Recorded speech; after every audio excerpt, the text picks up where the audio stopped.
ഈ കാലയളവിൽ പെന്തക്കോസ്ത ആത്മീയ ഗോളത്തിനകത്ത് വളരെയധികം അബദ്ധ ചിന്താഗതികളും ലക്ഷ്യം മാറി ഒരു മായാ ലോകത്തിലൂടെ ഓടിക്കൊണ്ടിരിക്കുന്ന ഒരനുഭവത്തിലൂടെയായിരുന്നു നമ്മൾ മുന്നോട്ട് പോകുന്നത്.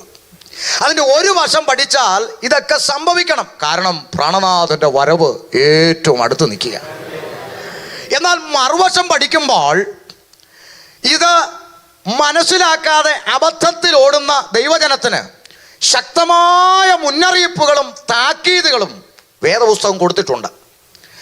അത് തൻ്റെ ജനത്തെ പഠിപ്പിക്കാൻ ഇന്ന് പഠിപ്പിക്കേണ്ടവർ തയ്യാറാകുന്നില്ല എന്നുള്ളതും ഒരു വലിയ പരാജയമായി ആത്മീയഗോളം നേരിട്ടുകൊണ്ടിരിക്കുന്ന വെല്ലുവിളിയാണ്.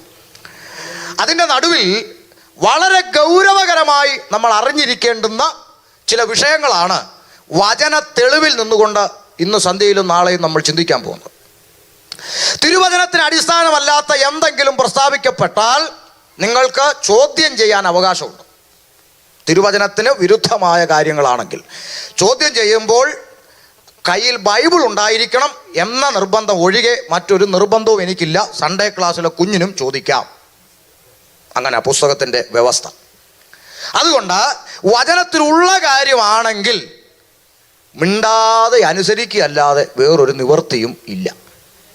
കാരണം ദൈവത്തിൻ്റെ വചനം പാറയെ തകർക്കുന്ന ചുറ്റികയെന്നും ദഹിപ്പിക്കുന്ന അഗ്നിയെന്നും ഒക്കെ നമ്മൾ വായിക്കുമ്പോൾ തന്നെ മറുവശം ഇത് കേട്ടവരുടെ ഹൃദയത്തിൽ എന്തുകൊണ്ടെന്നറിയാമോ? അങ്ങനെ ഒരു സംഭവമുണ്ട്, കുത്തുകൊള്ളും.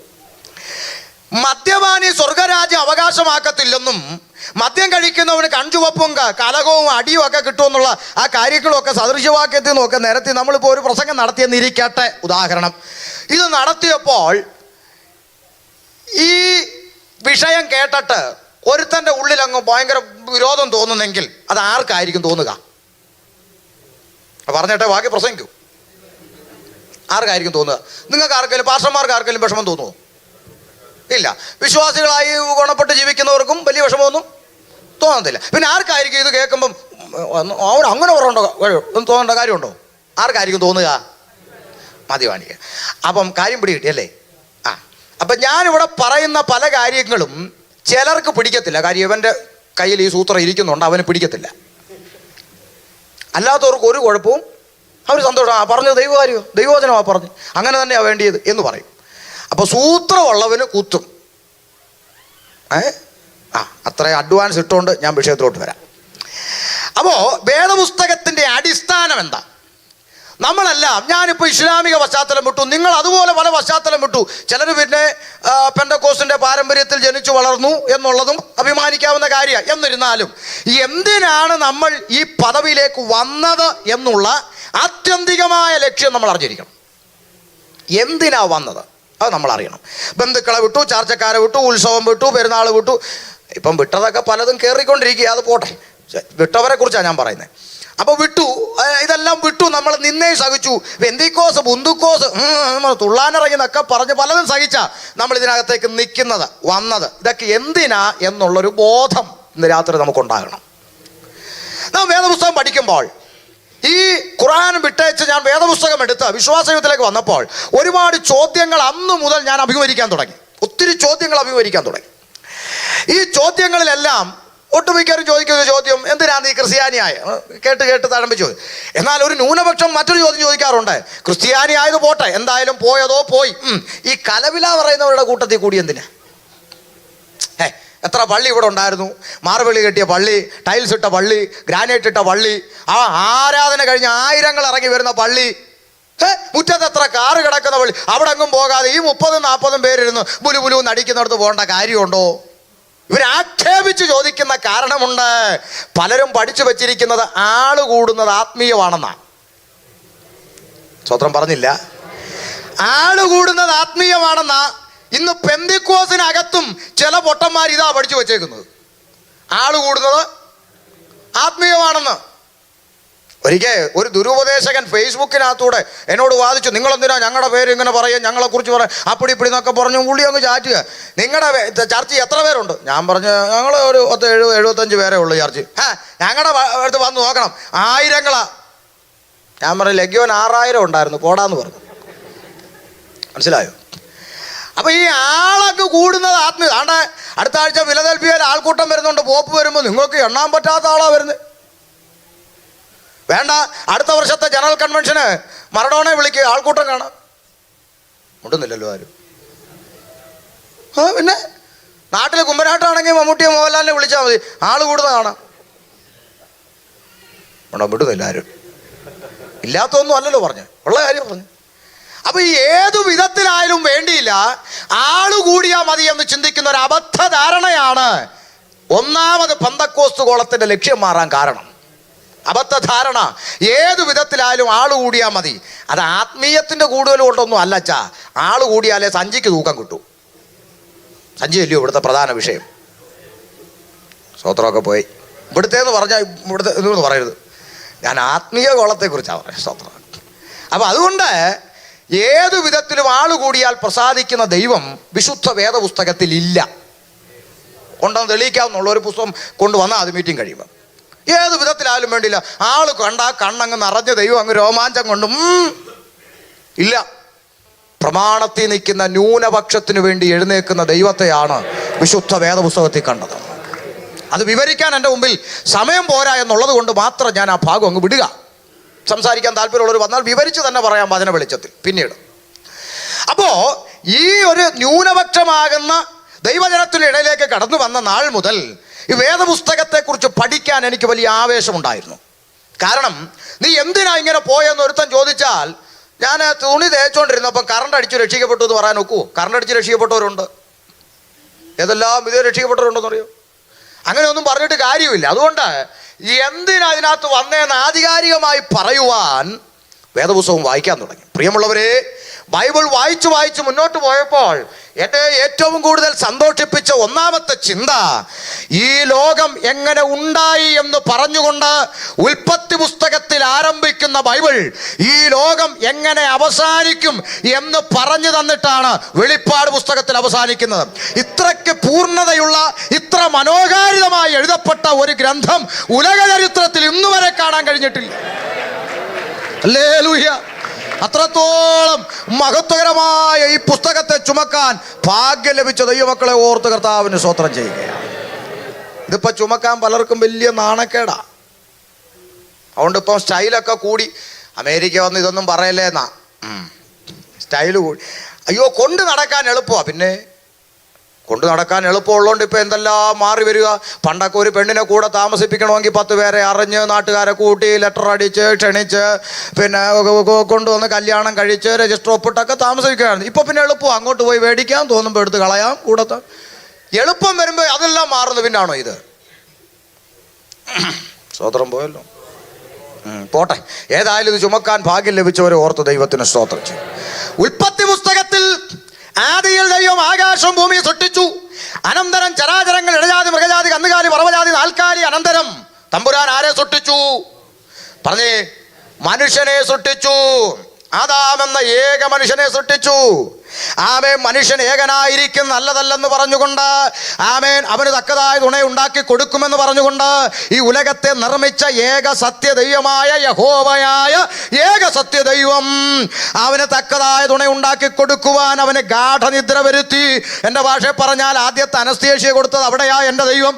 അവനെ ഓപ്പറേഷൻ നടത്തിയത് അവിടെയാ എൻ്റെ ദൈവം.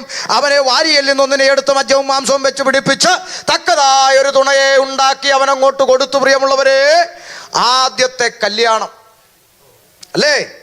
ആമേൻ. അങ്ങനെ വിവാഹം ദൈവം സ്ഥാപിച്ചു. ഓക്കെ, ഞാൻ ഓടി അങ്ങ് പോകും, അവിടെ അങ്ങ് നിൽക്കുന്നില്ല. അവരെ ഏതൻ തോട്ടം ആമേൻ ആ പൂങ്കാവനത്തിലാക്കി വെച്ചു. അതൊക്കെ സൺഡേ ക്ലാസ്സിലെ കുഞ്ഞിനറിയാവുന്ന കഥയാ. എന്നാൽ പിന്നത്തേതിൽ ആമേൻ മനുഷ്യൻ ദൈവത്തോട് മറുതലിച്ച് പാപം ചെയ്തു. മനുഷ്യൻ എന്ത് ചെയ്തു? പാപം ചെയ്തു. അവിടെ ഞാനൊന്ന് നിൽക്കുക. ഒരിക്കൽ മലബാർ മേഖലയിൽ ഞാനൊരു പ്രസംഗം കഴിഞ്ഞ് ഇറങ്ങിയപ്പോൾ ഒരു ചേട്ടൻ എൻ്റെ അടുത്ത് വന്നിട്ട് പറഞ്ഞു, പ്രസംഗമൊക്കെ കൊള്ളായിരുന്നു കേട്ടോ, പിന്നെ ഒരു ചെറിയ സംശയം, ഒരു അഭിപ്രായം പറയാമോ? ഞാൻ പറഞ്ഞു, ജനാധിപത്യം വലിയ ധൈര്യമായിട്ട് പറയാം. പിന്നെ ഉടനെ പുള്ളി പറയുകയാണ്, ഏതായാലും നിങ്ങളുടെ ദൈവം ഭയങ്കര സംഭവം തന്നെ കേട്ടോ. ഞാൻ ചോദിച്ചു, എന്താ കുഴപ്പം? പണ്ടങ്ങാണ്ട് ഒരു ആൻറ്റി ഒരു ആപ്പിൾ തിന്നേനാ ഇത്രയും വലിയ വിഷയം ഉണ്ടാക്കിയത്. എന്ത് വലിയ കാര്യം? അവള് ഒരു ആപ്പിൾ തിന്നു. അച്ചായനോട് സ്നേഹമുള്ളവളായതുകൊണ്ട് ഇച്ചിരി അച്ചായനും കൊടുത്തു. നിങ്ങൾ പറയുന്നത് കേട്ടാത്തൊന്നും ലൈലൻഡ് ലോറി വിളിച്ചോണ്ട് വന്ന ആപ്പിളെല്ലാം കൂടെ ലോറിയിലാക്കി മാർക്കറ്റിൽ കൊണ്ടുപോയി വിറ്റൊന്നും ഒന്നുമില്ല. ഒരാപ്പിൾ വന്ന് അച്ഛൻ കൊടുത്തിടും പാവം എന്ന് പറയും. ഞാൻ ഒരു കഥ പറഞ്ഞു. നമ്മളെല്ലാം പലപ്പോഴും ഇങ്ങനെ ലഘൂകരിച്ച് അതിപ്പോ അത്ര വലിയ ഇങ്ങനെയാ നമ്മൾ ലഘൂകരിച്ചാ കാണുന്നത്. ശ്രദ്ധിക്കണേ, ഒരാപ്പിൾ നിന്നതല്ല പാപമെന്ന് ഞാനൊരു കഥ അവിടെ പറഞ്ഞു. രണ്ട് കുടുംബങ്ങൾ തമ്മിൽ അതിര് തർക്കം ഉണ്ടായി. ഏതാ? വസ്തു തർക്കം. അറിയത്തില്ലയോ? പിന്നെ വെന്തിക്കോസുകാർക്ക് അറിയാത്ത വസ്തു തർക്കമോ? രണ്ട് കുടുംബക്കാരും തമ്മിൽ അടിയുണ്ടായി. അങ്ങനെ നാട്ടുകാർ പോലീസിനെ വിളിച്ചു. പോലീസ് വന്നു. പോലീസിന്റെ കൂടെ റവന്യൂ വകുപ്പും വന്നു. ഇവരെ സമാധാനിപ്പിക്കാൻ നോക്കി, നടക്കുകയില്ല. രണ്ടുപേരും ജില്ലയില്ലെന്ന് പറഞ്ഞ് നിൽക്കുക. എന്നാ കോടതി കേസെടുക്കും. കേസെടുക്കും. കോടതി വിധി വരുന്നവരെ തമ്മിലടിക്കരുത്. ഇല്ല. ഓക്കെ ആണോ? ഓക്കെ. മത്തായുടെ കടയിൽ നിന്ന് 2 രൂപയുടെ വള്ളിക്കയറിഞ്ഞ് മേടിച്ചു. 2 രൂപയുടെ വള്ളിക്കയർ ഇഴക്കയർ ഇനി മേടിച്ചു കുറ്റി അടിച്ച് വലിച്ചു തിരിച്ച് കെട്ടി. എന്നിട്ട് പറഞ്ഞു കോടതി വിധി വരുന്നവരെ ഇവിടെ തമ്മിലടിക്കരുത്. കേട്ടോ? കേട്ടോ. ശരി. പോലീസും പോയി, റവന്യൂവും പോയി. 5 മിനിറ്റ് കഴിഞ്ഞപ്പോൾ ഇതിൽ ഒരു വീട്ടിൽ ഒളിച്ചിരുന്ന ഒരു ചെറുക്കൻ, തല തെറിച്ചവൻ, ആര് പറഞ്ഞാലും അനുസരിക്കത്തില്ല. അവനൊരു ചെറിയ കത്തി പിച്ചാത്തി എടുത്തുകൊണ്ട് ഇങ്ങോട്ട് ഇറങ്ങി വന്ന് അവന്മാരുടെ ഒരു കയർ കെട്ടി വെച്ചിട്ട് പോയേക്കോ എന്നും പറഞ്ഞ് കയറെല്ലാം മുറിച്ചു. ഇതറിഞ്ഞ പോലീസ് വണ്ടി താണ്ട തിരിച്ചു വന്നു. ആരടാ കയർ മുറിച്ച്? ഉണ്ടല്ലോ അവനാ സാറേ. ഇങ്ങോട്ട് വാടാൻ പറയും. പിടിച്ച് അവനെ ചെവിക്കല്ലിട്ട് ഒരു അടിയും കൊടുത്ത് കേരള ജീപ്പിലെന്നും പറഞ്ഞ് എടുത്ത് അങ്ങോട്ട് ഇട്ടു. ഇത് കണ്ടുകൊണ്ട് അവിടെ മുറുക്കിക്കൊണ്ടിരിക്കുന്ന ഒരു അമ്മച്ചി ഒരു ഡയലോഗ് പറഞ്ഞു. ശ്രദ്ധിക്കണേ. അമ്മച്ചി പറയുക, അയ്യോ എന്തരടിയാ കൊച്ചനെ ഇട്ടിടിക്കുന്നത്? 2 രൂപയുടെ കയർ മുറിച്ച് ഇങ്ങനെ ഇട്ടിടിക്കണോ? ഏതാണ്ട് വലിയ കാര്യം ചെയ്ത പോലെ 2 രൂപയുടെ കയർ. തോണ്ട മത്തായുടെ കട ഇഷ്ടംപോലെ തൂങ്ങി കിടക്കുന്നു. എന്തുവാ കയറ്? ഞാൻ വേണേ 10 രൂപ തരാം. കുറെ കയറ് മേടിച്ച് കെട്ടിയേച്ചോ. കൊച്ചിനെ അങ്ങോട്ട് വിട്ടേ. ഞാൻ ഒരു വണ്ടി കയറ് കൊടുക്കാം. കൊച്ചിനെ വിടുവോ? വിടുന്നില്ല. ഒരു വണ്ടി കയറ് പകരം കൊടുത്താൽ കൊച്ചിനെ വിടുമോ? പോലീസുകാരനൊരു വണ്ടി കയറ് എസ്ഐയുടെ വീട്ടിലെത്തിക്കാന്ന് പറഞ്ഞാൽ മതിയോ? പോരാ. 2 രൂപയുടെ കയറ് മുറിച്ചേനല്ല ഇടി. നിയമം ലംഘിച്ചു. ഒരാപ്പിൾ നിന്നതല്ല പാപം. വേദപുസ്തകത്തിൽ ആപ്പിളെന്ന് പറഞ്ഞൊന്നുമില്ല. ആ ചോദിച്ചവന്റെ ഭാഷയല്ല ഞാൻ പറഞ്ഞു. അപ്പോൾ ഒരു പഴം തിന്നതല്ല പാപം. പിന്നെയോ തമ്പുരാൻ അരുത് എന്ന് പറഞ്ഞത് മനുഷ്യൻ ചെയ്തു. അതിന് കാരണമായി തീർന്നതാണ് നമ്മൾ വായിച്ച കുറിവാക്യത്തിൽ പൗലോസ് ഉദ്ധരിച്ചത്. സർപ്പം ഹവ്വായെ ഉപായത്താൽ ചതിച്ചു. വളരെ ശ്രദ്ധിച്ചിരിക്കണം. ഇതുപോലെ നിങ്ങളുടെ മനസ്സും, ഈ നിങ്ങളെന്ന പദം കൊണ്ട് പൗലോസ് ഉദ്ദേശിച്ചത് ആരെയാ?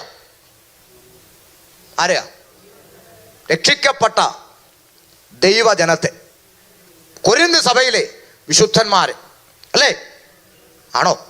ലേഖനങ്ങളുടെ എല്ലാം ടൈറ്റിൽ പഠിക്കുമ്പോൾ ഗലാത്യ സഭയിലെ വിശുദ്ധന്മാർ, എഫേസ്യ സഭയിലെ വിശുദ്ധന്മാർ, കൊലോസ്യ സഭയിലെ വിശുദ്ധന്മാർ, കൊരിന്ത് സഭയിലെ വിശുദ്ധന്മാർ ആരാ? സമുദായക്കാർ ചെയ്യുന്ന പോലെ അവർക്ക് ഇഷ്ടപ്പെട്ട 2 പേരെ വർഷാവർഷം വിശുദ്ധരാക്കി കണ്ണാടി കൂട്ടി കയറ്റി ATM കൗണ്ടർ അടിച്ച് മുക്കിന് ഇരുത്തുന്നത് പോലെയാണോ? അല്ല. രക്ഷിക്കപ്പെട്ടു സ്നാനപ്പെട്ടു ദൈവകൃപയിലായി വിശുദ്ധിയിലും വേർപാടിലും ദൈവത്തെ ആരാധിക്കുന്ന ദൈവമക്കളെ സ്വർഗം വിശേഷിപ്പിച്ച പദമാണ് വിശുദ്ധന്മാർ. വിശുദ്ധന്മാർക്ക് എഴുതപ്പെട്ടതാണ് ലേഖനങ്ങൾ. ആ ലേഖനത്തിൽ കൊരിന്തി സഭയിലെ ദൈവമക്കളോട് പറഞ്ഞതായത് ഇതിനൊക്കെ ചിലരങ്ങ് പഠിച്ചങ്ങ് വട്ടാകും കേട്ടോ. ഈ പഠിച്ചു കഴിഞ്ഞിട്ട് ഇവർ പറയുന്ന പാസ്റ്ററെ, നമ്മളെ ഈ ലേഖനങ്ങൾ പഠിക്കുമ്പോൾ ഈ കൊരിന്തി സഭയിൽ പൗലോസ് അന്ന് അങ്ങനെ എഴുതാൻ ഒരു കാരണം ഉണ്ടതാ. അന്ന് കൊരിന്തി സഭയോടുള്ള ബന്ധത്തിൽ ഇന്ന വിഷയങ്ങളുണ്ടായി. പറച്ചിൽ കേട്ടോ ഇയാൾ അവിടെ ഉണ്ടായിരുന്നതാവുന്നത്. കൊരിന്തി സഭ അവിടെ ഇങ്ങനെ കുഴപ്പക്കാരുണ്ടായി. ഇവിടെ കുഴപ്പക്കാരില്ലല്ലോ നമ്മുടെ ഇടയിൽ. വിടുന്നില്ല ആരും. കുഴപ്പക്കാരുണ്ടായിരുന്നുകൊണ്ട് ആ സാഹചര്യത്തിൽ പൗലോസ് അപ്പം അത് കൊരിന്ത്യർക്കും ഇത് ഗലാത്യർക്കും. അത് തിരുവനന്തപുരത്തിനും ഇല്ല, കൊല്ലത്തിനും ഇല്ല, വേറെ പല സ്ഥലത്തിനും ലേഖനവും ഇല്ല. അപ്പം നമ്മളെന്ത് ചെയ്യും? ഏതായാലും ഫിലദൽഫിയക്കാർക്ക് സന്തോഷിക്കാം. ഒരു ലേഖനം ദൂത് എഴുതാറുണ്ട്. സഭയ്ക്ക് ദൂതുണ്ട്. എന്തെല്ലാം വിവരക്കേടുകളാണ് പറയുന്നതെന്നറിയാം. എല്ലാ തിരുവഴുത്തും ദൈവശ്വാസീയമാ. എല്ലാ തിരുവഴുത്തും പ്രസംഗിക്കാം. ഇപ്പോൾ ഒരു കൂട്ടം പറയുന്നുണ്ട് പഴയ നിയമം വേണ്ട, ഒന്നും വിശദീകരിക്കാൻ സമയമില്ല, കർത്താവ് അനുവദിച്ചാൽ വേണോ വേണ്ടോ എന്ന് ഞായറാഴ്ച സഭായോഗത്തിൽ പറഞ്ഞുതരാം തെളിവ് സഹിതം. അപ്പോൾ ഇപ്പം അങ്ങ് വിടുക, അതിനൊന്നും സമയമില്ല. ഇതൊക്കെ ഒത്തിരി വിശദീകരിക്കേണ്ട വിഷയങ്ങളാണ്. ഞാൻ അങ്ങോട്ട് പോവുക. അപ്പോൾ അവിടെ കൽപ്പനാ ലംഘനം നടത്തി മനുഷ്യൻ പാപത്തിലായി. അതിന് മുഖാന്തരമായത് സർപ്പം ഹവ്വായെ ഉപായത്താൽ ചതിച്ചു എന്നാണ് പുതിയ നിയമസഭയോട് ആര് പറഞ്ഞത്? പൗലോസ് പറഞ്ഞു തന്നത്. ഇതുപോലെ നിങ്ങളുടെ മനസ്സ്, ഈ നിങ്ങളാരാ? രക്ഷിക്കപ്പെട്ട ദൈവമക്കൾ, നിങ്ങളുടെ മനസ്സും ഇതേ ഉപായത്താൽ അവൻ ക്രിസ്തുവിൽ നിന്ന് അവൻ ഏകാഗ്രതയും നിർമ്മലതയും വിട്ട് നിങ്ങളെയും അവൻ വഷളാക്കി കളയുമോ എന്ന പൗലോസിന് ഒരു ഭയം. അപ്പൊ അന്ന് ഉൽപ്പത്തിയിൽ പ്രയോഗിച്ച അതേ ഉപായം തന്നെയാണ് പുതിയ നിയമസഭയാകുന്ന നിങ്ങളെ തെറ്റിക്കാനും അവൻ ഉപയോഗിക്കുന്നതെന്നായി പറഞ്ഞത്. ബോധമുണ്ടോ? അപ്പോ അങ്ങനാണെങ്കിൽ പുതിയ നിയമസഭ ഇതിൽ നിന്ന് രക്ഷപ്പെടണം. എങ്ങനെ രക്ഷപ്പെടണമെങ്കിൽ ആ ഉപായം എന്താന്ന് അറിഞ്ഞിരിക്കണം. വേണ്ടേ? ഇപ്പം കെ സി ജോൺ പാസ്റ്റർ തൻ്റെ മകനോട് പറയാം, മോനെ ഇഞ്ഞോ വന്നേ, എടാ നീ അറിഞ്ഞോ എന്താ അവിടെ ഫ്ലോറിഡ പിന്നെ ഇന്ന സ്ഥലത്തെ അവിടെ ആ പെട്രോൾ പമ്പിൻ്റെ അവിടെ നമ്മൾ പെട്രോൾ അടിക്കാൻ ചെന്ന് കയറിയാൽ ഒരു മനുഷ്യൻ വന്ന് നമ്മുടെ ഗ്ലാസ്സിൽ ഇങ്ങനെ മുട്ടും വണ്ടിയുടെ. അപ്പം നമ്മൾ ഗ്ലാസ് തുറന്നു പോയോ അവന് കത്തി എടുത്ത് കഴുത്തെ കുത്തിയേച്ച് നമ്മുടെ ബാഗും പണവും എല്ലാം എടുത്തുകൊണ്ട് പോകുന്നു. ഇപ്പോൾ കുറേ പേരെ അങ്ങനെ തട്ടി ഇങ്ങനെ വാർത്ത വന്നുകൊണ്ടിരിക്കുക, മോനെ പമ്പിൽ കയറുമ്പോൾ ആരെങ്കിലും വന്ന് ഗ്ലാസ്സെ മുട്ടിയ നീ തുറക്കല്ലേ എന്ന് ഈ കുഞ്ഞിനോട് പറഞ്ഞെങ്കിലേ ഇവൻ അത് തുറക്കാതിരിക്കൂ. മുട്ടുന്നില്ല. നാളെ ഇത് കൊട്ടുമ്പോൾ പപ്പ പറഞ്ഞാൽ അവനാ ഇവൻ എന്ന് പറഞ്ഞ് അതിൽ നിന്ന് ഒഴിവാകാൻ പറ്റൂ. അപ്പൊ ഇത് പറഞ്ഞിരിക്കണം, ഇത് അറിഞ്ഞിരിക്കണം, പഠിപ്പിച്ചിരിക്കണം. മനസ്സിലാകുന്നുണ്ടോ? അപ്പൊ ഈ ഉപായം അവിടെ പ്രയോഗിച്ച ഉപായം എന്താന്ന് നാം അറിഞ്ഞിരുന്നെങ്കിൽ മാത്രമേ അതിനോട് ഒഴിഞ്ഞു നിൽക്കാൻ നമുക്ക് കഴിയത്തുള്ളൂ. അപ്പൊ ആ ഉപായമാണ് ഇവിടെ എവിടെ കിടക്കുന്നത്? ഉൽപ്പത്തിയിലെ തോട്ടത്തിൽ കിടക്കുന്നത്. ശ്രദ്ധിക്കണം, അവിടെ ആമേൻ എഴുതിയിരിക്കുന്നത് ദൈവം സൃഷ്ടിച്ച സകല കാട്ടുജന്തുക്കളിലും പാമ്പ് പറഞ്ഞേ കൗശലക്കാരനായിരുന്നു. അപ്പോൾ എനിക്കൊരു ചോദ്യമുണ്ട്, ഈ പാമ്പിന് ഈ കൗശലം കൊടുത്തത് ആരാ? പിശാചാണോ? അല്ല, പിന്നെ ആരാ? ദൈവം സൃഷ്ടിച്ച സകല കാട്ടുജന്തുക്കളിലും പാമ്പ് കൗശലക്കാരനാന്ന് പറഞ്ഞാൽ കൗശലമുള്ളവനായിട്ടാണ് ദൈവം സൃഷ്ടിച്ചത്.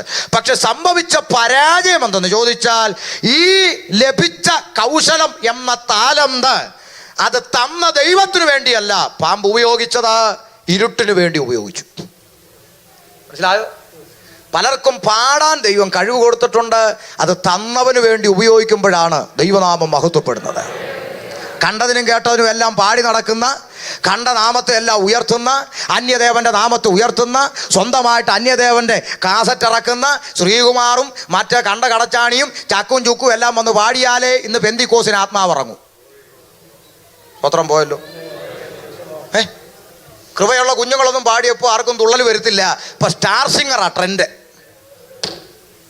സ്വത്രമൊക്കെ പോയി, ഒന്നും ആയില്ലെന്ന് വരാൻ പോകുന്നല്ലോ അവിടെ. അപ്പൊ സംഗതി ഇതാ കേട്ടോണം. ആമേൻ. അവിടെ ദൈവം കൊടുത്ത താലന്ത് ദൈവത്തിനു വേണ്ടി ഉപയോഗിക്കാതെ ഇരുട്ടിന് വിട്ടുകൊടുത്തു. മനസ്സിലാകുന്നുണ്ടോ? അവിടുത്തെ പാമ്പ് തന്നെയാ. അവിടുത്തെ പാമ്പ് അക്ഷരാർത്ഥത്തിൽ പാമ്പ് തന്നെയാ, അതിൽ തർക്കമൊന്നും വേണ്ട. പാമ്പാ. എന്നാൽ ആ പാമ്പിലൂടെ അമ്മച്ചിയോട് കൊച്ചുവർത്താനം പറഞ്ഞ പ്രേരക ശക്തിയാണ് ഇരുട്ടിന്റെ ആത്മാവ്. അത് ഓരോ ശരീരത്തിലും പ്രവേശിക്കും എന്നതിൻ്റെ തെളിവ് പുസ്തകത്തിൽ ഉടനീളം നമുക്കുണ്ട്. പത്രോസിനകത്തൂടെ ഇടയ്ക്കൊന്ന് കയറിയേച്ച് കർത്താവിനോടൊരു ഡയലോഗ് പറഞ്ഞു, നാഥാ നിനക്കങ്ങനെ ഭവിക്കരുത്, നീ മരിക്കരുത്. കർത്താവ് തിരിഞ്ഞു നോക്കി, സാത്താനെ വിട്ടുപോടാ. കാര്യം മുമ്പിൽ നിൽക്കുന്ന പത്രോസാണെങ്കിലും ഇപ്പൊ ഈ പറഞ്ഞത് ഇരുട്ടിന്റെ ആത്മാവാണെന്ന് അഭിഷേകമകത്തുള്ളവൻ തിരിച്ചറിഞ്ഞു. ഇന്ന് അഭിഷേകം ഉണ്ടെന്നും പറഞ്ഞ് തമ്പേർ അടിച്ചു പൊട്ടിക്കും, 2 എണ്ണം പൊട്ടിച്ചു, 3ാമത്തെ കുമ്പനാട്ട് പോയാ മേടിച്ചത്. കാര്യമൊക്കെ ശരിയാ, പക്ഷെ വന്നു കയറുന്നവൻ ആരാന്ന് ഒരുത്തനും ഒരു ബോധവും ഇല്ല. ഉണ്ടെന്നില്ലല്ലോ. സ്വോത്രം. അപ്പോ അഭിഷേകമുള്ളവൻ അത് തിരിച്ചറിഞ്ഞു. അവിടെ പത്രോസിലൂടെ കൊച്ചുവർത്താനം. പിന്നെയും തീർന്നില്ല. ഗദരദേശത്ത് ഭൂതം ബാധിച്ചവനിൽ നിന്ന് ഒഴിഞ്ഞുപോയ ആ ലഗിയോൻ 6000-ഓളം വരുന്ന ആ എണ്ണസംഖ്യ ഏതിലോട്ടാ പോയി കയറിയത്? പന്നിയിൽ. അപ്പൊ പത്രോസിലും കയറാം പന്നിയിലും കയറാമെന്ന് തെളിവായി. തീർന്നില്ല. പ്രവൃത്തി 16 പഠിക്കുമ്പോൾ മക്കതോന്യയ്ക്ക് പുറപ്പെട്ട പൗലോസിന്റെയും ശീലാസിന്റെയും പുറകെ ഒരു സ്ത്രീ അങ്ങോട്ട് നടന്നിട്ട്, ഇവര് അത്യുന്നതനായ ദൈവത്തിന്റെ ദാസന്മാരാ, ഇവര് പ്രസംഗിക്കുന്നു ഒന്ന് കേക്ക്, ഗ്ലോറി എന്നൊക്കെ പറഞ്ഞ് പുറകെ ഞാനെങ്ങാണോ ആരുന്നേ തിരിഞ്ഞു നിന്നു, മാമേ എൻ്റെ പ്രസംഗം എവിടെ കേട്ടു? യൂട്യൂബില്ല, ഫേസ്ബുക്കില്ല, എവിടെ വെച്ചാൽ പരിചയം കണ്ടിട്ടുണ്ടോ എന്നെ? നമ്മളങ്ങോട്ട് പരിചയപ്പെടാൻ നിൽക്കും. എന്നാൽ അകത്താത്മാവുള്ളവൻ തിരിഞ്ഞു നോക്കിയിട്ട് മുഷിഞ്ഞെന്നാ പറഞ്ഞേ. തിരിഞ്ഞു നോക്കിയിട്ട് അവളിലുള്ള ഭൂതത്തെ ശാസിച്ചു. ഇങ്ങനെ ചില ഭൂതം സഭയ്ക്കകത്തുമുണ്ട്, ഈ പറഞ്ഞ പോലെ ഭൂതം. കാര്യം ഒരു കാര്യം സംസാരിക്കാൻ സമ്മതിക്കത്തില്ല. സഭയിൽ നമ്മൾ പ്രസംഗിക്കാൻ കയറി നിന്നാൽ ബുൾഡോസർ പോലെ മുമ്പിൽ വന്നിരിക്കുകയും ചെയ്യും. ഒരു വാക്ക് അങ്ങോട്ട് പറയുന്നതിന് മുമ്പ് ഇങ്ങനെ നിൽക്കും. കുറേ ഒന്നും പ്രസംഗിക്കാൻ സമ്മതിക്കത്തില്ല. ഈ ഭൂതത്തെ ഒന്നും ശാസിക്കാൻ ആരുമില്ല. വേദപുസ്തകം പറയുന്നത് എന്താ? വചനം കേട്ടവരുടെ മേൽ പരിശുദ്ധാത്മാവ് വന്നു. വചനം കേട്ടവരുടെ മേൽ ആത്മാവ് വന്നു. അവർ അന്യ ഭാഷകളിൽ ദൈവത്തെ സ്തുതിക്കുകയും മഹത്വപ്പെടുത്തുകയും ചെയ്യുന്നത് കണ്ട് വിസ്മയിച്ചു. വചനം അകത്ത് എന്ന് തട്ടിയിട്ട് വേണം ആത്മാവിൽ ദൈവത്തെ ആരാധിക്കാൻ. ഇപ്പം വചനം പ്രസംഗിക്കുന്ന എന്തുവാന്ന് ഒന്നും കേൾക്കണ്ട, ഒന്നും കേൾക്കണ്ട. എന്തെങ്കിലും പറഞ്ഞാൽ മതി. ഒരു ശൈലി വേണമെന്നേ ഉള്ളൂ. ഏത്? നമ്മുടെ ആ സ്ഥിരം ഹല്ലേലൂയ, ഒരു ശൈലി. ഞാൻ പരീക്ഷിച്ചിട്ടുണ്ട്. നിങ്ങൾ അത്ഭുതപ്പെടേണ്ട, ഞാൻ പരീക്ഷിച്ചിട്ടുണ്ട്.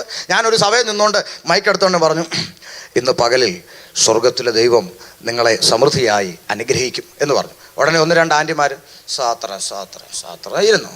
ഇതേ വാക്ക് വള്ളി പുള്ളി മാറാതെ ഞാനിങ്ങനെ പറഞ്ഞു, ഇന്ന് പകലിൽ ദൈവം നിങ്ങളെ സമൃദ്ധിയായി അനുഗ്രഹിക്കുന്ന പകലോ.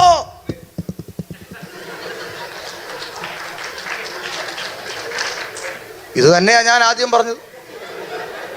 അപ്പൊ നമ്മുടെ വിഷയം പറയുന്നതല്ല, ഈ ശൈലി വേണം. സ്വത്രം പോയല്ലോ, ഇത് ഇല്ലാത്തവല്ലോ പറഞ്ഞു. ആമേൻ. ചുമ്മാ പറഞ്ഞാൽ നിന്നെ കൊല്ലത്തില്ല, കൊല്ലത്തില്ല, കൊല്ലത്തില്ല. പ്രൈസാലോ. എല്ലാം കഴിയുമ്പോൾ ഒരു ചിരിയും പറ്റിച്ച്.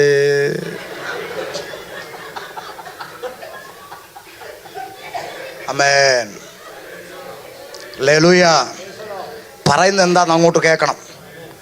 പറയുന്ന കേട്ട് വചനം അകത്തി എന്ന് തട്ടിയിട്ട് എനിക്കറിയാം, അനുഭവമുണ്ട്. ചില സഭയിലൊക്കെ ദൈവവചനത്തിൻ്റെ കാതലായ വിഷയങ്ങൾ പ്രസംഗിക്കുമ്പോൾ ഉണക്കച്ചുള്ളി പോലിരിക്കുന്ന ചില അമ്മച്ചിമാരുണ്ട്. അവർ കസേരയിലിരുന്ന് ചില വചനം കേൾക്കുമ്പോൾ പരിസരത്തിരിക്കുന്നവർ നോക്കത്തിൽ ഇവർ അറിയാതെ ആത്മാവിൽ ദൈവത്തെ ആരാധിക്കും. ആമേൻ. അന്യഭാഷയിൽ അവർ മതിമറന്ന് ദൈവത്തെ സ്തുതിക്കും. സ്തുതിക്കുമ്പോൾ ഈ മുമ്പിൽ ഇരിക്കുന്ന ഈ കഷ്ണങ്ങളെല്ലാം കൂടെ തിരിഞ്ഞ് അമ്മച്ചിയെ നോക്കിയിട്ട് ചിരി. ആ അമ്മച്ചിയെ അവിടെ ആത്മാവിൽ ആരാധിച്ചത് അല്ല. മനസ്സിലായോ? കൊണ്ടുന്നില്ല. വചനം അകത്യം തട്ടിയിട്ട് ശ്രദ്ധിക്കണേ. അവൻ ഇവിടെ ഈ പാമ്പിന്റെ അകത്തുകൂടെ അമ്മച്ചിയോട് കൊച്ചു വർത്താനം പറയാൻ തോട്ടത്തിൽ വന്ന പാമ്പ്. വളരെ ശ്രദ്ധിച്ചു കേൾക്കണം. ഉപായം പറഞ്ഞു തരിക, ഉപായം പറഞ്ഞു തരിക. അവിടെ എഴുതിയിരിക്കുന്ന ഒരു പദം വളരെ ശ്രദ്ധേയമാണ്.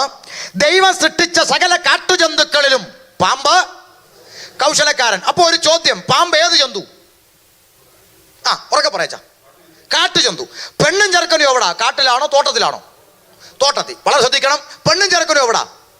തോട്ടത്തിൽ. പാമ്പ് ഏത് ജന്തുവാ? കാട്ടുജന്തു. പക്ഷെ ഇപ്പൊ കാട്ടുജന്തു എവിടെ വന്നു? മനസ്സിലായില്ല. ഈ തോട്ടം എന്തിന്റെ നിഴലാ? ദൈവസഭയുടെ നിഴലാ. ഉത്തമഗീതം 4:12 പറഞ്ഞു, എന്റെ കാന്ത കെട്ടിയടക്കപ്പെട്ട ഒരു തോട്ടം. ആമേൻ. സഭയാകുന്ന തോട്ടത്തിന്റെ നിഴല ഏദൻ. ആ തോട്ടത്തിൽ ആക്കി വെച്ച ഇടയന് 2 ഉത്തരവാദിത്വം തമ്പുരാൻ കൊടുത്തു. 1, തോട്ടത്തിൽ വേല ചെയ്യണം. 2, തോട്ടം. സഭയാകുന്ന തോട്ടത്തിലായിരിക്കുന്ന ഇടയന് 2 ഉത്തരവാദിത്വമുണ്ട്. 1, തോട്ടത്തിൽ പറയാച്ചാ അങ്ങോട്ട് വേല ചെയ്യണം. അച്ഛാ, സ്വത്രഞ്ചിയുടെ തൂക്കം നോക്കി ഉറങ്ങിയാൽ പോരാ, വേല ചെയ്യണം. അവിടെ പെടുന്നില്ലല്ലോ. സ്വത്രം വേല. വേലയല്ലേ പിന്നെ ചെയ്യാം. പിന്നെ നിന്റെ പേരിൽ ഞങ്ങൾ ചെയ്യും എന്തെല്ലാം വേലകളാ. ആമേൻ. നോക്ക, തോട്ടത്തിൽ വേല ചെയ്യണം. നടക്കട്ടെ. ആമേൻ. അമേരിക്കയുടെ പട്ടണത്തിൽ ദൈവാസന്മാർ വേല ചെയ്തുകൊണ്ടല്ലേ ഇത്രയും പേര് ഇവിടെ ഇരിക്കുന്നത്. അതോർത്ത് ദൈവത്തിന് സ്തോത്രം. നല്ലതാ, നല്ലതാ. 2ാമത്തെ പദമാ ഞാൻ ഊന്നി നിൽക്കുന്നത്. തോട്ടം കാക്കണം. അപ്പൊ ഇടയൻ ആരായിരിക്കണം? ആരായിരിക്കണം? കാവൽക്കാരനായിരിക്കണം. ആമേൻ. നോക്ക്, കാട്ടിക്കിടന്ന കാട്ടുജന്തുവായ പാമ്പ് തോട്ടത്തിനകത്ത് കയറിയപ്പോൾ കാവൽക്കാരൻ എവിടെ പോയി? അമേരിക്കയിൽ വചനം ചുമക്കുന്ന അഭിഷിക്തന്മാരോട് ദൈവത്തിന്റെ ആത്മാവ് വിളിച്ചു പറയാം, കാവൽക്കാരൻ ശരിയല്ലെങ്കിൽ സകല പാമ്പും കുഞ്ഞുങ്ങളും തോട്ടത്തിനകത്ത് കയറും. കാവൽക്കാരൻ സ്ട്രോങ് അല്ലെങ്കിൽ കാട്ടിക്കിടക്കുന്ന പാമ്പും കുഞ്ഞെല്ലാം തോട്ടത്തിനകത്ത് കയറും. മണവാട്ടിയെ വഞ്ചിക്കും. പിന്നെ നീ നെടുവീർപ്പിട്ടിട്ട് കാര്യമില്ല. കാവൽക്കാരൻ സ്ട്രോങ് ആയിരിക്കണം. അതിന് വിശ്വാസി മൂക്കും മുഞ്ഞയും കാണിച്ചിട്ട് കാര്യമൊന്നുമില്ല.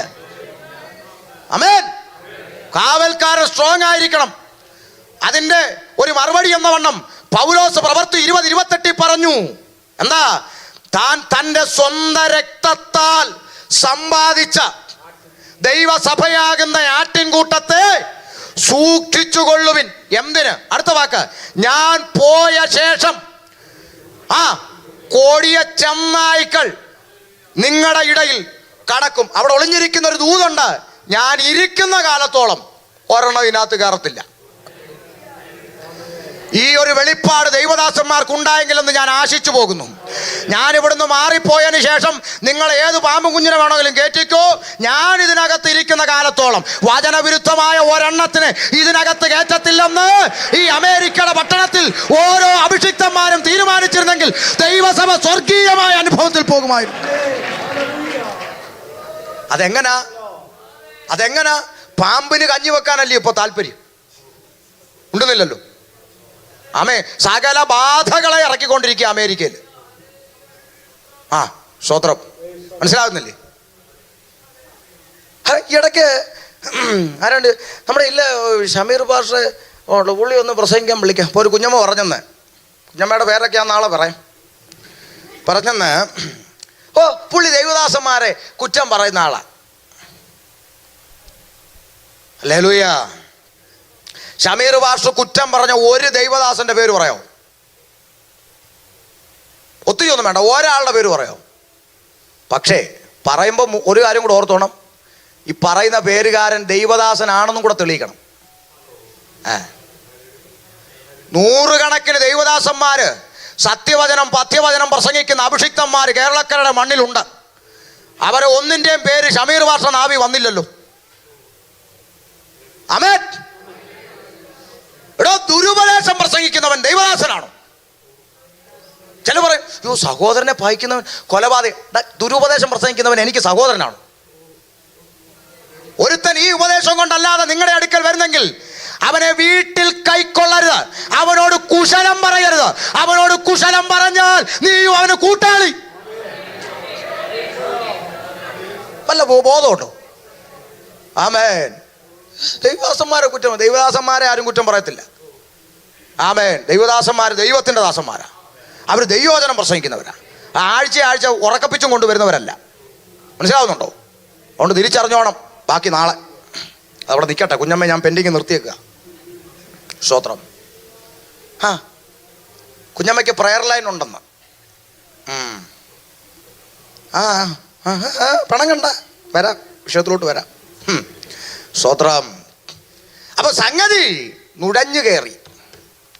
ഇതിനകത്ത് തോട്ടത്തിനകത്ത് നുഴഞ്ഞു കയറി.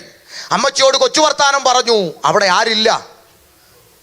കാവൽക്കാരനെ കാണുന്നില്ല. ചിലർ പറയും, പക്ഷേ വിയർപ്പ് കൊണ്ട് അപ്പം ഭക്ഷിക്കണോ എന്നൊക്കെ പറഞ്ഞുകൊണ്ട് പുള്ളി വേല ചെയ്യാനങ്ങനോട് ഇവിടെ. അത് പാപം ചെയ്തതിന് ശേഷമാണ്. അതിനു മുമ്പ് തമ്പുരാനാ സകല കാര്യം നോക്കിക്കൊണ്ടിരുന്നേ. അപ്പോൾ കാവൽക്കാരനില്ലാത്ത സമയം കാട്ടി കിടന്ന പാമ്പിൻ കുഞ്ഞ് തോട്ടത്തിൽ നുഴഞ്ഞു കയറി. അവിടെ നിൽക്കട്ടെ, അവിടെ ഒരു ദൂത് അതവിടെ കഴിഞ്ഞു. എന്തായാലും കയറിയത് കയറി. ആരെടുത്താ വന്നേ? അമ്മച്ചി എടുത്തു വന്നു. അമ്മച്ചി കൊച്ചു വർത്താനം. അമ്മച്ചി എന്നാ ഉണ്ട്? സന്തോഷമായിട്ടാ ഇങ്ങനെ പോകുന്നത് പാമ്പൻ ചേട്ടാ.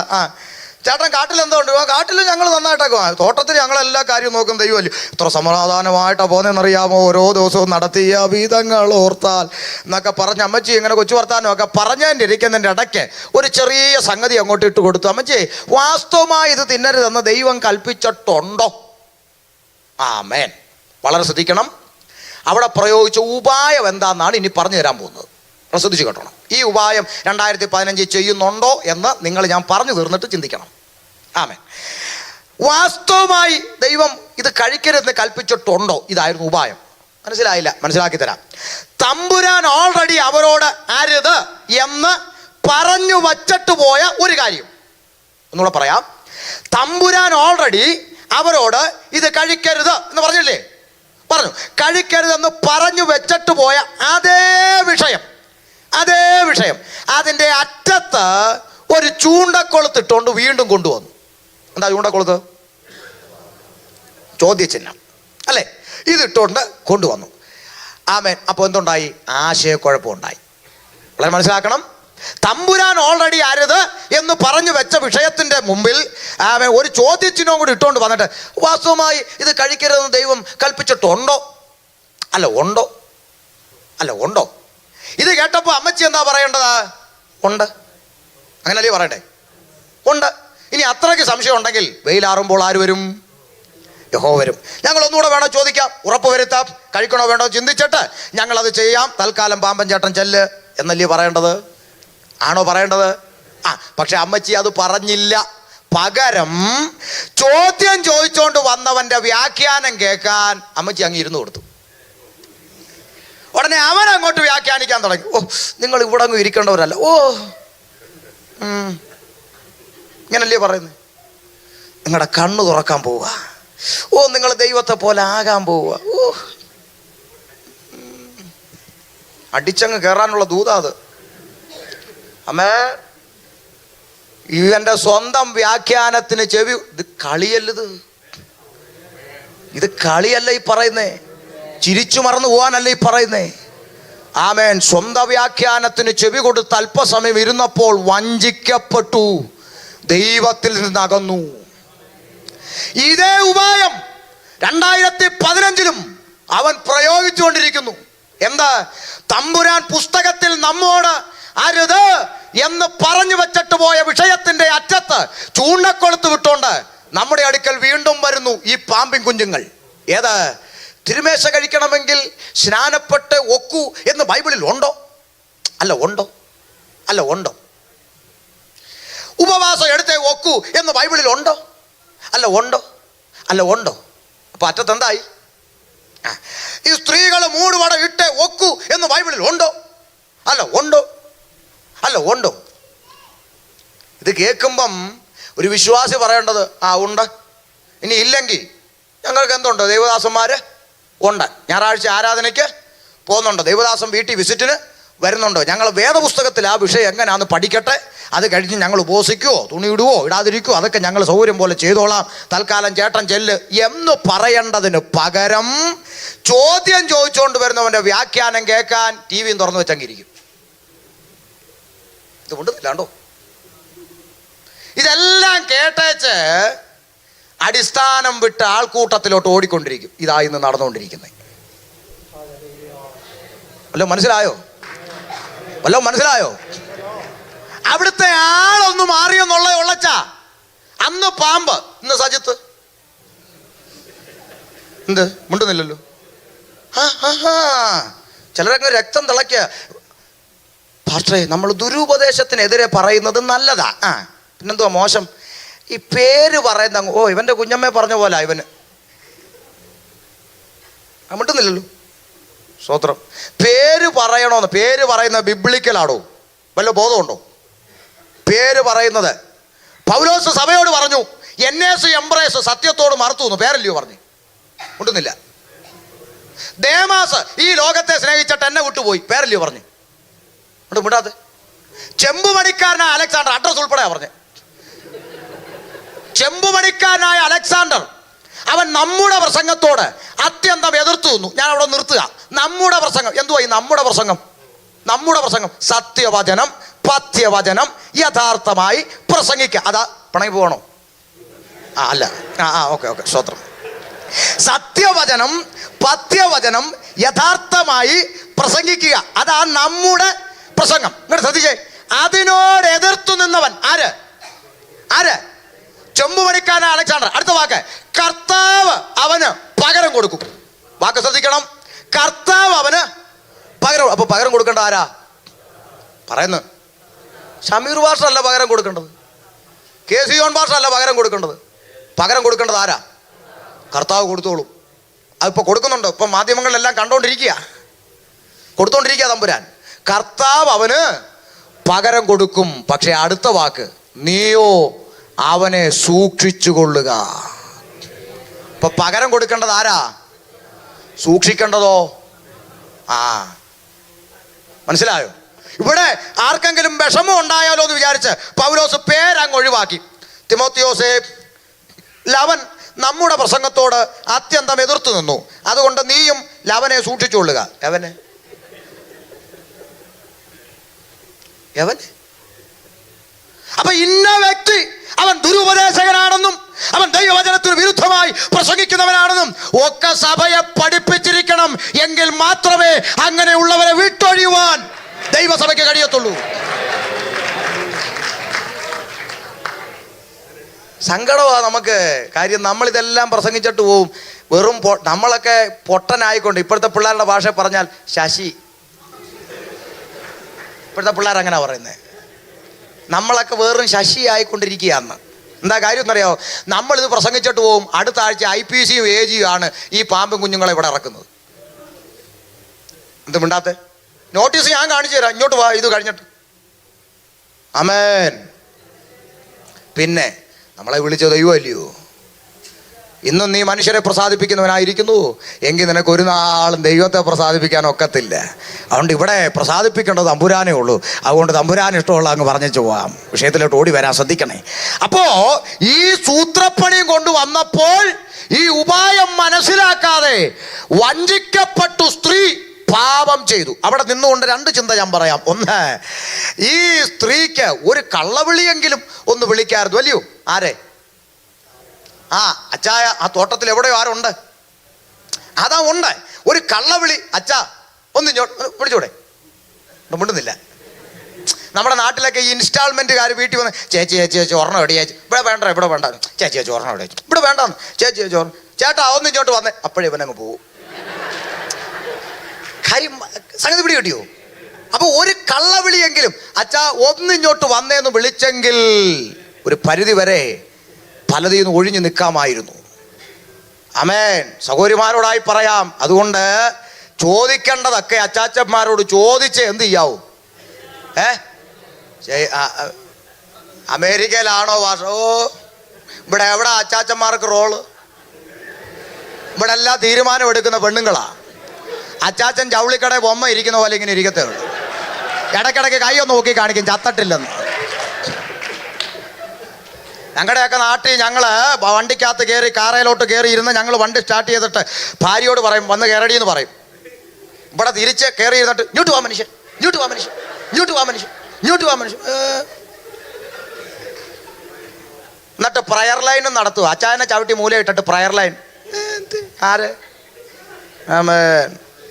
തല്ല് എന്ത് ലൈൻ വലിച്ചാലും ഭർത്താവിന് കീഴടങ്ങിയിരിക്കാതെ ഉണ്ടെന്നില്ലല്ലോ. അടുത്ത ആഴ്ച നാളെ ചിലപ്പോൾ പെണ്ണുങ്ങളാരും കാണത്തില്ല. ഞാൻ നേരത്തെ ആദ്യം പറഞ്ഞൊരു വാക്കുണ്ടല്ലോ, ഇത് കൊള്ളുന്ന ആർക്കായിരിക്കും? അപ്പൊ നാളെ അറിയാം ആർക്കൊക്കെയാ കൊണ്ടത്. നിങ്ങളങ്ങ് മനസ്സിലാക്കിയാൽ മതി. സ്വത്രം കുടിയനെ കുറിച്ച് പറഞ്ഞാൽ കുടിയന് കൊള്ളും, പിറ്റേ ദിവസം വരുത്തുമില്ല. നാളെ അറിയാം. ഹല്ലേലൂയ. ഇല്ലാത്ത കാര്യമൊന്നുമല്ല. 2 മാസമായി ഇവിടെ വന്നിറങ്ങി പലയിടത്തും കണ്ണിന് കണ്ട കാഴ്ചയാ പറഞ്ഞേ. ഒരു റോളും ഇല്ല, പാവപ്പെട്ടവൻ. സ്വത്രം ചുമ്മാ ഇരിക്കും. കാര്യം ഇവർ ജോലിക്ക് കൊണ്ടുവന്ന് ജീവിക്കുന്നു. പിന്നെ ഒരു ഗതിയും പരഗതിയും ഇല്ലാതെ കുത്തിയിരിക്കണ്ടെന്ന് വിചാരിച്ച് ചിലരങ്ങ് പാസ്റ്ററുമായി. ഗതി കെട്ടങ്ങ് പാസ്റ്ററായി. കാര്യം വേറെ വഴിയൊന്നുമില്ല, അങ്ങനെ അങ്ങ് ഇരിക്കുക. സ്വത്രം പ്രമാണമൊന്നും മാറുന്നില്ല കേട്ടോ കൊച്ചമ്മേ.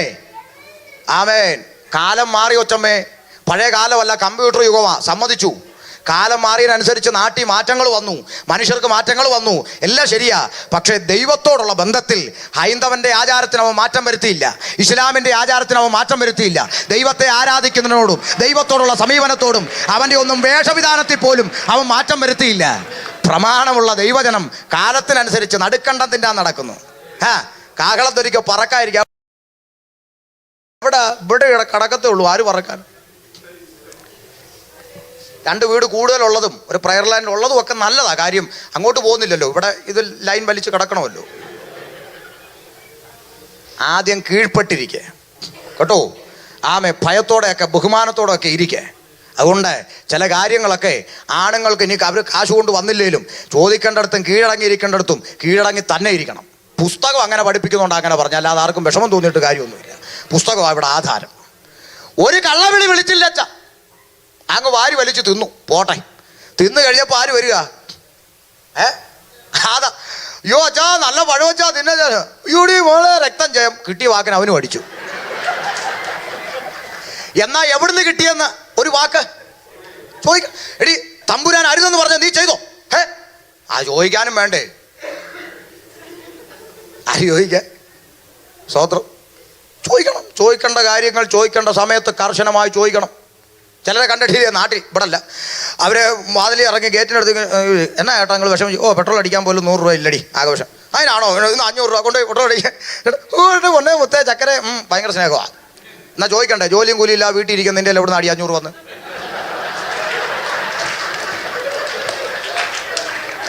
ഒന്നും ചോദിക്കണ്ട. സംഗതിയെല്ലാം വരുന്നുണ്ടല്ലോ, കൃത്യമായി വരുന്നുണ്ടല്ലോ. വരവ് നിൽക്കാതിരുന്നാൽ മതി, നടക്കട്ടെ. സംഗതി ചോദിപ്പും പറച്ചിലൊന്നുമില്ല. ഇപ്പം മ്യൂച്വൽ അണ്ടർസ്റ്റാൻഡിങ്ങിലല്ലയോ പോക്ക്. പിന്നെ ഭാര്യ, ഇവിടെ പലയിടത്തും എനിക്ക് സങ്കടം തോന്നിയിട്ടുണ്ട് കാര്യം. ഭാര്യയും ഭർത്താവും തമ്മി കണ്ടിട്ട് മാസങ്ങളായി. അച്ചായൻ രാവിലെ വരുമ്പോൾ അമ്മാമ്മ പോവും, അമ്മാമ്മ രാവിലെ വരുമ്പോൾ അച്ചായൻ പോവും. ഇവർ തമ്മിൽ കണ്ടിട്ട് മാസങ്ങളായി. ഇവർ രണ്ടുപേരോട് ഒന്നിച്ച് മക്കളെ ഒന്ന് കണ്ടിട്ട് വർഷങ്ങളായി. പല വീട്ടിലും ഞാൻ മാറി മാറി താമസിച്ചു. മാമൻ വേദനയോടെ പറയട്ടെ, സന്ധ്യാപ്രാർത്ഥനയ്ക്ക് ഒരു മക്കളെ കൂടെ ഇരുന്ന് കാണാൻ കൊതിച്ചു. ആരെയും കണ്ടു കിട്ടിയില്ല. സ്വത്രം പോയി. ഹല്ലേലൂയ. പോട്ടെ, ഞാൻ അങ്ങോട്ട് കയറുന്നില്ല, സമയമായതുകൊണ്ട്. ആമേ തുടരുമെന്നിടാൻ പോവാ. വളരെ ശ്രദ്ധിക്കണം. അവിടെ മനുഷ്യൻ ദൈവകൽപ്പനയെ മറുതലിച്ചു പാപം ചെയ്തു, അതിന് ഉപായത്താൽ ചതിച്ചു. പാപം ചെയ്ത മനുഷ്യനെ വീണ്ടെടുപ്പാൻ ദൈവം മുന്നോട്ട് വെച്ച ഒന്നാമത്തെ രക്ഷാ പദ്ധതി നോഹയുടെ പെട്ടകം. ഞാൻ അവിടെ നിൽക്കുന്നില്ല, ഓടിപ്പോവുക. നോഹയുടെ പെട്ടകം, ഒന്നാമത്തെ രക്ഷാ പദ്ധതി നോഹയുടെ പെട്ടകം. അവിടെ കേവലം 8 പേര് രക്ഷ പ്രാപിച്ചു. ആമേൻ. അവിടെയാ നേരത്തെ പറഞ്ഞൊരു ദൂത് ഒളിഞ്ഞു കിടക്കുന്നത്. ന്യായവിധിയാകുന്ന ജലപ്രളയത്തിൽ അഴുകി ഒഴുകി ഒലിച്ചു പോയത് ഭൂരിപക്ഷം വരുന്ന ലക്ഷങ്ങൾ. നാ കേട്ടോ മാമേ, നാ കേട്ടോ അച്ഛാ.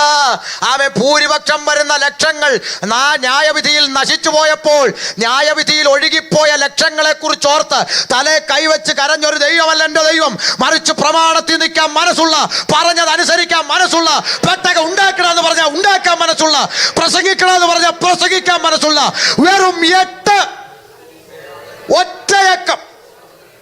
ആ ഒറ്റയക്കത്തിൽ പ്രസാദിച്ച ജീവനുള്ള ദൈവം. ഞാൻ വിടുക. 8 എണ്ണം പുറത്തിറങ്ങി പെറ്റുപെരുകി. വീണ്ടും ജനം ഭൂമിയിൽ പെരുകി തുടങ്ങി. അവർ സൃഷ്ടാവിനെ മറന്നു. സൃഷ്ടിയെ അവർ ദൈവമാക്കിയപ്പോൾ തമ്പുരാൻ അടുത്ത രക്ഷാ പദ്ധതി രംഗത്ത് വെച്ചു. എന്താ? മോശയിലൂടെ തൻ്റെ ജനത്തിന് ന്യായപ്രമാണം കൊടുത്തു. എന്താ പ്രമാണം? ഇവിടെ ഇരിക്കുന്ന ഏത് ഇലക്ട്രിക് ഉപകരണങ്ങൾ വാങ്ങിയാലും ഇതിനോടുള്ള ബന്ധത്തിൽ ഒരു ചെറിയ പുസ്തകം കിട്ടും. Users manual. ഉപയോഗിക്കേണ്ടുന്ന വിധം കാറ്റലോഗ്. മനുഷ്യനെ നിർമ്മിച്ച, മാനവജാതിയെ നിർമ്മിച്ച യഹോവയായ സൃഷ്ടാവായ ദൈവം നിർമ്മിച്ച സൃഷ്ടിയായ മനുഷ്യൻ അവൻ എന്ത് ചെയ്യണം, എന്ത് ചെയ്യരുത്, എങ്ങനെ ജീവിക്കണം, എങ്ങനെ ജീവിക്കരുത്, എന്ത് ചെയ്താൽ അനുഗ്രഹിക്കപ്പെടും, എന്ത് ചെയ്താൽ ശപിക്കപ്പെടുമെന്ന് വ്യക്തമായി എഴുതപ്പെട്ട പ്രമാണം ആർക്ക് കൊടുത്തു? തൻ്റെ ജനത്തിന് ദൈവം കൊടുത്തു. പക്ഷേ ജനം എന്ത് ചെയ്യുന്നറിയാമോ? പ്രമാണം കക്ഷത്തി വെച്ചുകൊണ്ട് പിന്നെയും അവർ ദൈവത്തോട് മറുതലിക്കാൻ തുടങ്ങി. ഇന്നും ആത്മീയ കോളത്തിനകത്തും എത്ര വചനം കേട്ടാലും കഠിനപ്പെട്ടിട്ട് ദൈവത്തോട് മറുതലിക്കുന്ന ഒരു കൂട്ടമുണ്ട്. മനസ്സിലാകുന്നുണ്ടോ? പണ്ടൊക്കെ കത്തോലിക്കനോടൊക്കെ എനിക്ക് അനുഭവമുണ്ട്. കത്തോലിക്കനോട് ഞാൻ ഒരിക്കൽ സുവിശേഷം പറഞ്ഞിട്ട് പുള്ളിയെ ഞാൻ പറഞ്ഞു, അച്ഛാ ഇങ്ങനെ എന്തുവാ പറയുന്നത്, യേശു പ്രാർത്ഥന കേൾക്കണമെങ്കിൽ മറിയോടത്ത് ചെല്ലണം, അല്ലാതെ ഒന്നും പ്രാർത്ഥന കേൾക്കത്തില്ലെന്നാ ബൈബിൾ എഴുതി വെച്ചേക്കുന്നത്. അച്ഛൻ പറയുമോ? ഞാൻ പറഞ്ഞു, അച്ഛാ ബൈബിൾ അങ്ങനെ എഴുതിയിട്ടില്ലെന്ന്.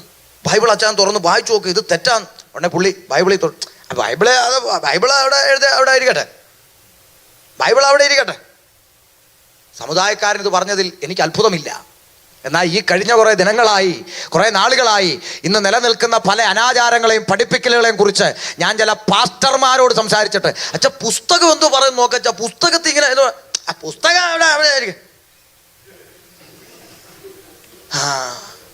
സമുദായക്കാരൻ പുസ്തകം മാറ്റി വെച്ച പോലെ പെന്തക്കോസുകാരനും പുസ്തകം മാറ്റി വെക്കാൻ തുടങ്ങി കേട്ടോ. അന്ത്യകാലമാ.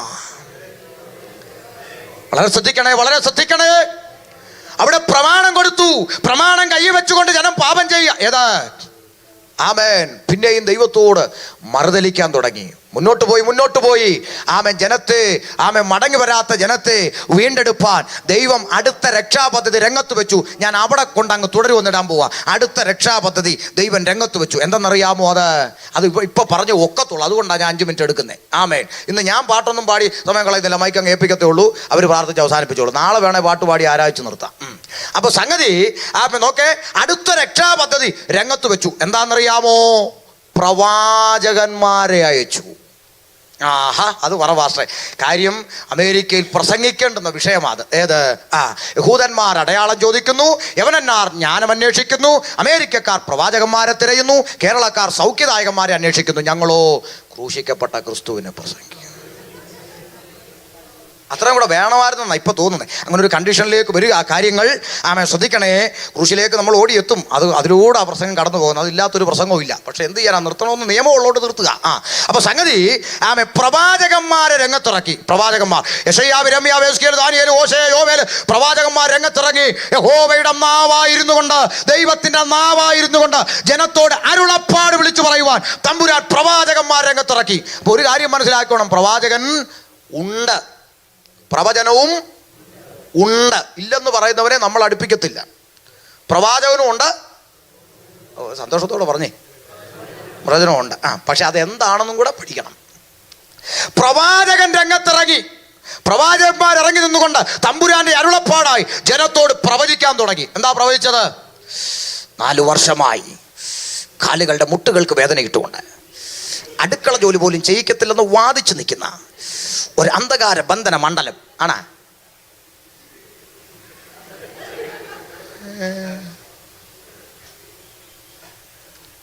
വെല്ലുവിളിക്കുക. മറിയാമ്മയുടെ ഉളുക്കും പിരിപ്പും തരിപ്പും പ്രവചിച്ച ഒറ്റ പ്രവാചകനെ പുസ്തകത്തെ കാണിച്ചു തരാമോ? ആരാച്ചാ പ്രവാചകന്മാരെ ഇങ്ങനെ ആക്കിയത്? ഈ ഭൂതത്തെ എല്ലാം തുറന്നു വിട്ടത് നമ്മൾ തന്നെ. ഉണ്ടെന്നില്ല, പുസ്തകത്തിൽ പ്രവാചകനുണ്ട് കേട്ടോ. പക്ഷേ നമ്മൾ ഇന്ന് പഠിച്ചു വച്ചിരിക്കുന്ന ചക്കും ചുക്കും പറയുന്നൊന്നും അല്ല വേദപുസ്തകത്തിലെ പ്രവാചകൻ. കേൾക്കുന്നുണ്ടോ? ഇത് പണ്ട് തത്തയും കൊണ്ടുവരുന്നവൻ പറയുമായിരുന്നു, ഇപ്പൊ തത്ത മാറി ബൈബിളായെന്നേ ഉള്ളൂ.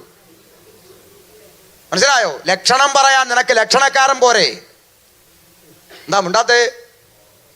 പുസ്തകത്തിൽ പ്രവാചകനെ അയച്ചു ദൈവം, ഇന്നുമുണ്ട്. എന്താ പ്രവചനം? നിനക്ക് ഇക്കിളിപ്പെടുത്തുന്ന ദൂത് പറഞ്ഞ് നിന്റെ പോക്കറ്റിരിക്കുന്ന 500 എന്റെ പോക്കറ്റ് വരുത്തുന്നവനല്ല വേദപുസ്തകത്തിലെ പ്രവാചകൻ. നിന്റെ അകൃത്യങ്ങളെ വെളിപ്പെടുത്തി, നിന്റെ കുറവുകളെ വെളിപ്പെടുത്തി, നിന്റെ പാപത്തെ വെളിപ്പെടുത്തി, ദൈവത്തോട് അടുക്കുവാൻ തക്കവണ്ണം നിന്റെ ജീവിതത്തിൽ ഒളിഞ്ഞും മറഞ്ഞുമിരിക്കുന്ന ബലഹീന വശങ്ങളെ നിനക്ക് ബോധം വരുത്തി നിന്നെ ദൈവത്തോട് അടുപ്പിക്കുവാൻ ദൈവത്താൽ അയക്കപ്പെട്ടവൻ പ്രവാചകൻ. ആമേൻ. അയ്യോ പാസ്റ്ററേ, ഇത് ഞങ്ങൾ എങ്ങനെ തിരിച്ചറിയും? തിരിച്ചറിയാൻ പുസ്തകം വഴി പറഞ്ഞു തന്നിട്ടുണ്ട്. അത് വായിക്കണം വല്ലപ്പോഴും. അല്ല ഇരുമ്പോലൊക്കെ വിഴുങ്ങിയ പോലെ കേൾക്കുന്നതെല്ലാം കേട്ടോണ്ടിരുന്നാ പോരാ. പുസ്തകത്തെ പരിശോധിക്കണം. പ്രവാചകൻ ആരാ അല്ലാന്ന് വാക്യം വായിപ്പിച്ച് ഞാൻ മൈക്ക് കൈമാറാൻ പോവാ. യിരെമ്യാവ് 23:16 വായിപ്പിച്ച് മൈക്ക് കൈമാറാൻ പോവാ. ആമേ, യിരെമ്യാവ് 23:16. ദൈവം അയച്ച പ്രവാചകനും അല്ലാത്തവരെ നിങ്ങൾക്ക് എങ്ങനെ തിരിച്ചറിയാം? ബോധം ഉണ്ടെങ്കിൽ ഒന്ന് എഴുതി കിട്ടോ. നാളെ ആരെങ്കിലും ഒരുത്തം വരുമ്പോൾ ഇതുമായിട്ട് തട്ടിച്ചു നോക്കിയാൽ മതി. കാര്യം പുസ്തകം തുറക്കത്തില്ലല്ലോ, എഴുതി ഇടുന്നെങ്കിലും നോക്കട്ടെ, വായിച്ചു നോക്കാം.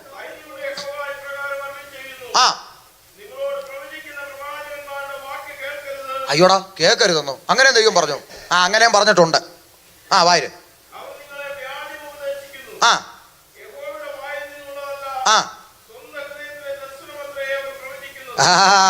അതുകൊണ്ടാ ചിലർ പറയുന്നത്, മകളെ എൻ്റെ ആത്മാവ് നിന്നോട് പറ. സത്യമാ, പുള്ളിയുടെ ആത്മാവാ. കേൾക്കുന്നുണ്ടോ? സ്വന്തം ഹൃദയത്തിലെ ദർശനമത്രേ അവർ പ്രവചിക്കുന്നത്. അടുത്തത്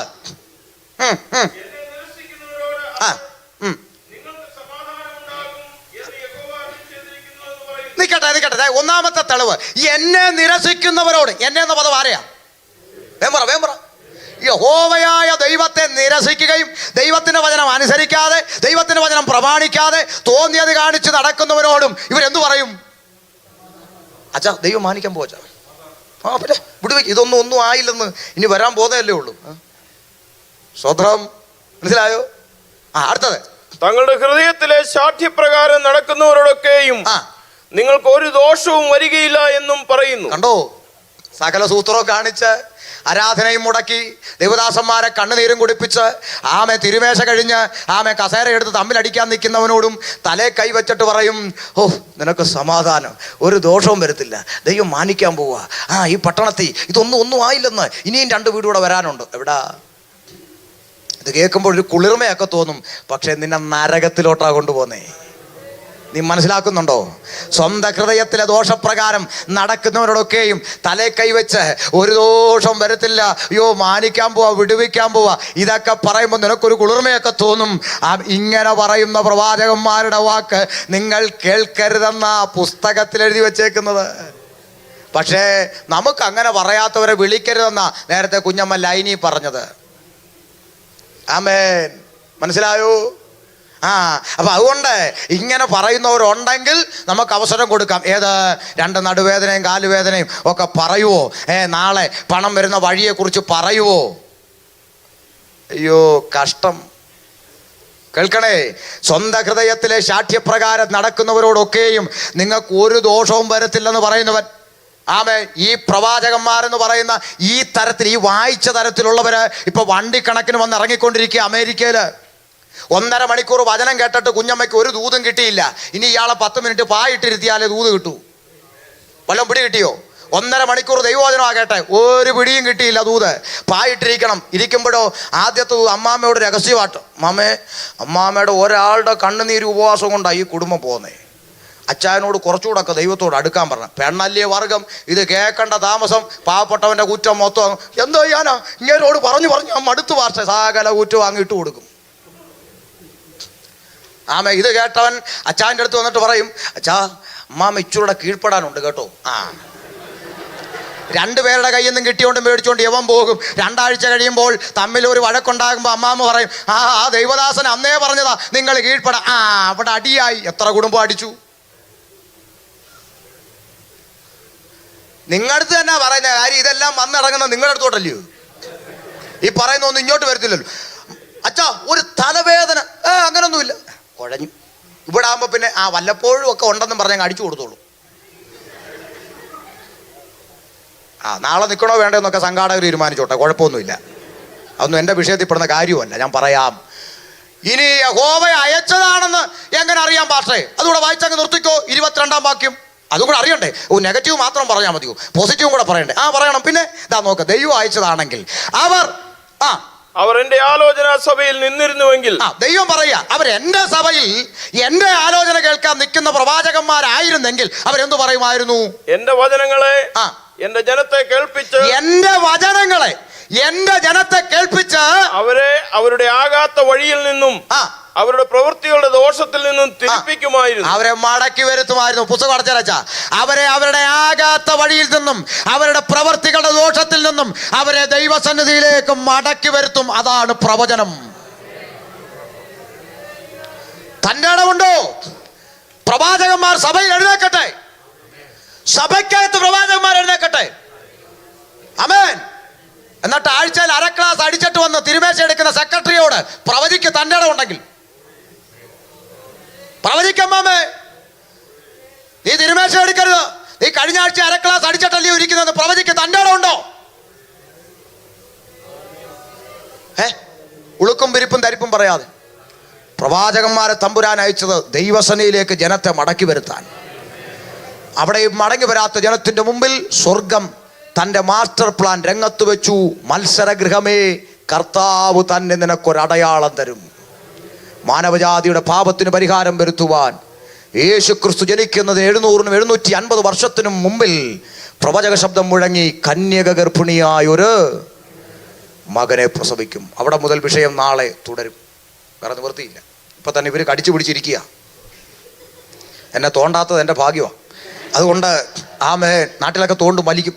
ഇവിടെ പിന്നെ ഒന്നും വലിച്ചില്ല കൃപയാൽ. അതുകൊണ്ട് വചനത്തിൻ്റെ പൊരുളുകളെ പഠിക്കുവാനും നാം എന്തിനാണ് രക്ഷിക്കപ്പെട്ടതെന്ന് നാളെ മെസ്സേജ് അവസാനിക്കുന്നിടത്ത് നിങ്ങൾ തിരിച്ചറിയും. എന്തിനാണ് നമ്മൾ പാരമ്പര്യം വിട്ട്, സമുദായം വിട്ട്, ബന്ധുക്കളെ വിട്ട്, നിന്നെയും പരിഹാസം സഹിച്ച് കൊട്ടാനിറങ്ങിയത്? പ്രിയമുള്ളവരെ, സാമ്പത്തികമായി 4 വീട് കൂടുതൽ കിട്ടും എന്നുള്ളത് കൊണ്ടാണെങ്കിൽ യേശു അംബാനിയുടെ വീട്ടിൽ സ്ഥിരതാമസക്കാരനാണെന്നും കൂടെ അങ്ങ് സമ്മതിക്കണം. അതൊന്നും അല്ല വിഷയം. കാതലായ വിഷയം നമ്മൾ തുടർന്ന് ചിന്തിക്കും. അതിനായി